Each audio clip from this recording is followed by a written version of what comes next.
Desgraciadamente, no cabe duda de que el ser humano es, en general, menos bueno de lo que se imagina o de lo que quiere ser.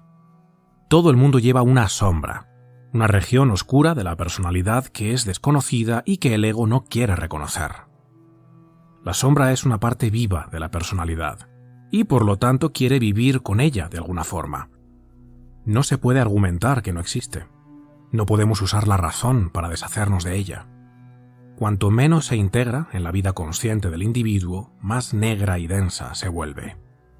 Forma un obstáculo inconsciente, frustrando nuestras buenas intenciones, hasta que tarde o temprano se produce una ruptura en el sistema psíquico. Enfrentarse a esta sombra es la primera prueba de coraje en el camino interior. Una prueba suficiente para asustar a la mayoría de las personas, porque el encuentro con nosotros mismos pertenece a las cosas más desagradables. Pero si somos capaces de ver nuestra propia sombra y podemos soportar saber sobre ella, entonces una pequeña parte del problema ya se ha resuelto. Al menos hemos sacado a relucir el inconsciente personal. La sombra es esa parte de la personalidad que nos negamos a reconocer porque contiene todas nuestras cualidades negativas, tendencias destructivas e inclinaciones perversas. Agresividad, crueldad, depravación, atrocidad, lujuria, avaricia, brutalidad. Todas aquellas cualidades, capacidades y tendencias que no armonizan con los valores colectivos, todo lo que rehúye la luz de la opinión pública, se juntan para formar la sombra. Así pues, la sombra es un conjunto de aspectos oscuros que todos y cada uno de nosotros, sin excepción, cargamos dentro, pero que resultan socialmente inaceptables, así que los reprimimos para evitar que se expresen.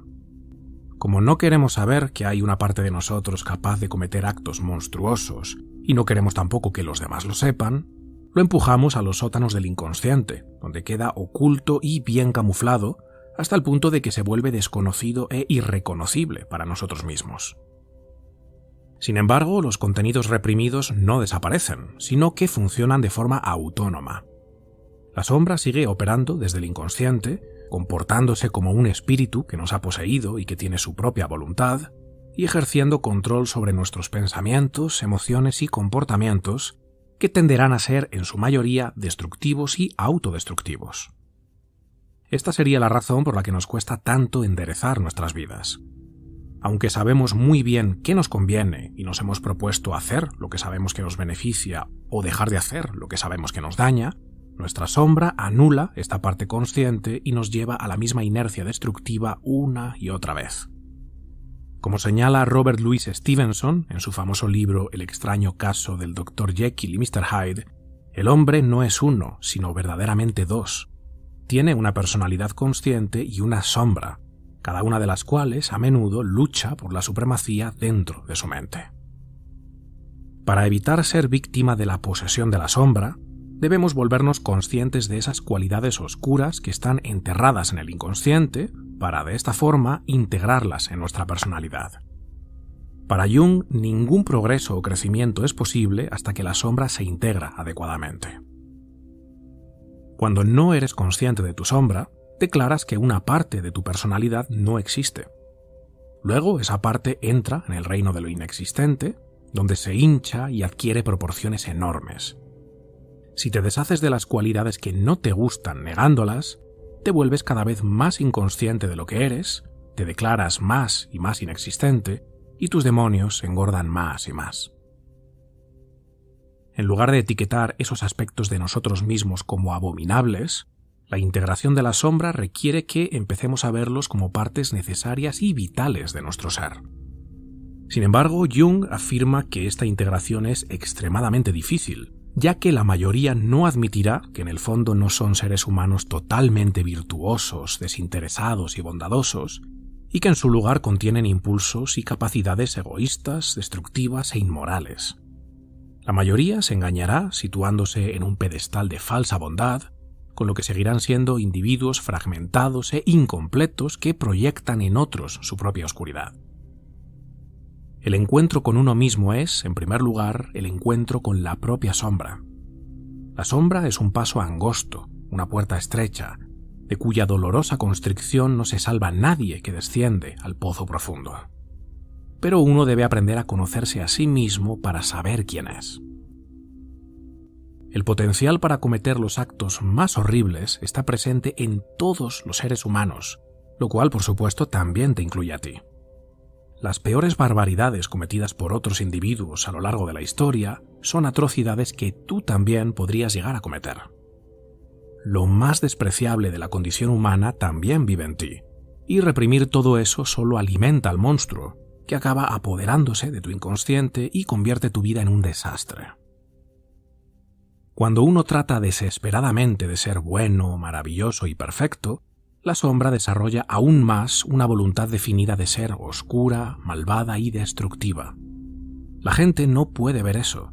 Siempre se esfuerzan por ser maravillosos y luego descubren que suceden cosas terribles y destructivas que no pueden comprender y niegan que tales hechos tengan algo que ver con ellos. O si los admiten, los toman como aflicciones naturales o tratan de minimizarlos y trasladar la responsabilidad a otra parte. ¿Qué sucede cuando dejas de reprimir lo peor de ti y lo integras en tu estructura psíquica de forma armónica? Lo mejor de ti empieza a surgir.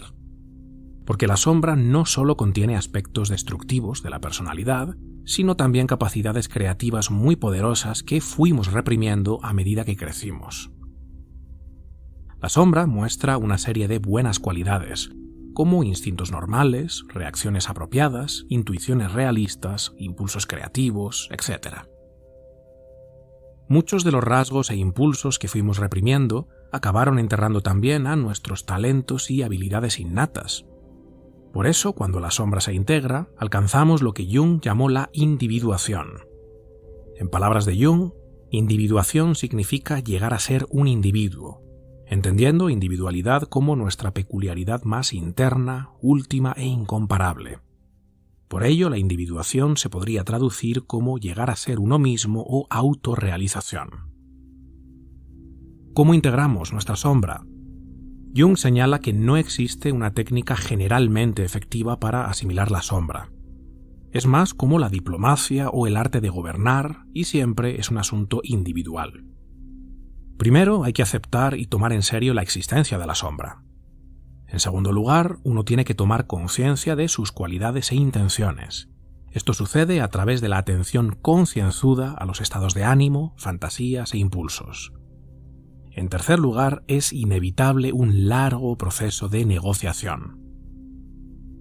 Si la sombra es la puerta de entrada a nuestro ser, tenemos que atrevernos a descender a sus profundidades infernales y allí confrontar todos los aspectos oscuros de nuestro ser. En los mitos, el héroe es el que vence al dragón, no el que es devorado por él. Además, no es un héroe quien nunca se encontró con el dragón o quien, si se encontró con él, declaró después que no vio nada. Igualmente, solo quien se arriesga a luchar con el dragón y no es vencido por él, gana el tesoro. Solo él tiene un derecho genuino a la confianza en sí mismo, porque se ha enfrentado al terreno oscuro de su yo y, por lo tanto, se ha ganado a sí mismo. Esta experiencia da algo de fe y confianza en la capacidad del yo para sostenernos, pues todo lo que amenazaba desde adentro lo ha hecho suyo. Ha adquirido el derecho de creer que podrá vencer todas las amenazas futuras por los mismos medios. Ha llegado a una certeza interior que le hace capaz de confiar en sí mismo.